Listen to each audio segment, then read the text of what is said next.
ప్రజలందరికీ నమస్కారం అండి। ఈరోజు రంపచోడవరం నియోజకవర్గ ఉమ్మడి ఎమ్మెల్యే అభ్యర్థిగా ప్రియాల శిరీషాదేవి అని నేను నామినేషన్ వేయడం కోసం సబ్ కలెక్టర్ ఆఫీస్కి రావడం జరిగింది। ప్రస్తుతం రాష్ట్రంలో జరుగుతున్నటువంటి అరాచక పాలనకు, జగన్మోహన్ రెడ్డి అరాచక పాలనకు చర్మగీతం పాడడానికి ఒక శాసనసభ్యురాలుగా నేను నామినేషన్ వేయడం జరిగింది। రాబోయే ఎన్నికల్లో ఖచ్చితంగా రాష్ట్రంలో మన చంద్రబాబు నాయుడు గారు గెలవబోతా ఉన్నారు। రాష్ట్రానికి రాబోయే రోజుల్లో మంచి రోజులు రాబోతా ఉన్నాయి।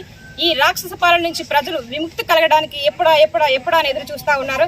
కాబట్టి ప్రజలు ఎవరు కూడా అధైర్యపడాల్సిన అవసరం లేదు। వచ్చే నెలలో 13వ తారీఖున జరిగేటువంటి ఎన్నికల్లో ప్రతి ఒక్క ఓటు కలిగినటువంటి ప్రతి ఒక్క అభ్యర్థి కూడా ఈ జగన్మోహన్ రెడ్డి ప్రభుత్వానికి బుద్ధి చెప్పడానికి సిద్ధంగా ఉన్నారు। ఆ విధంగానే ఈ రోజు నామినేషన్ ప్రక్రియలో మా రంపచోడవరం నియోజకవర్గ ప్రజలందరూ కూడా భారీ ఎత్తున తరలి రావడం జరిగింది।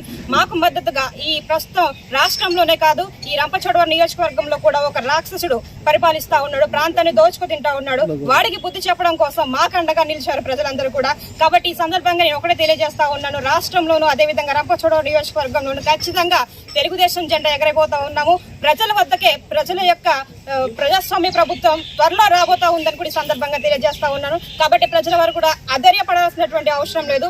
ప్రజలందరికీ కూడా నేను తోడుగా ఉన్నాను। నా ఏజెన్సీ ప్రాంతంలో ఉన్నటువంటి గిరిజనులకు, గిరిజనేతలకు ప్రతి ఒక్క వారి సమస్యలన్నింటిపై కూడా నేను ఒక బిడ్డలాగా, ఒక అక్కలాగా, ఒక చెల్లిలాగా వారికి దండదండలుగా ఉంటానని హామీ ఇవ్వడం కూడా జరిగింది।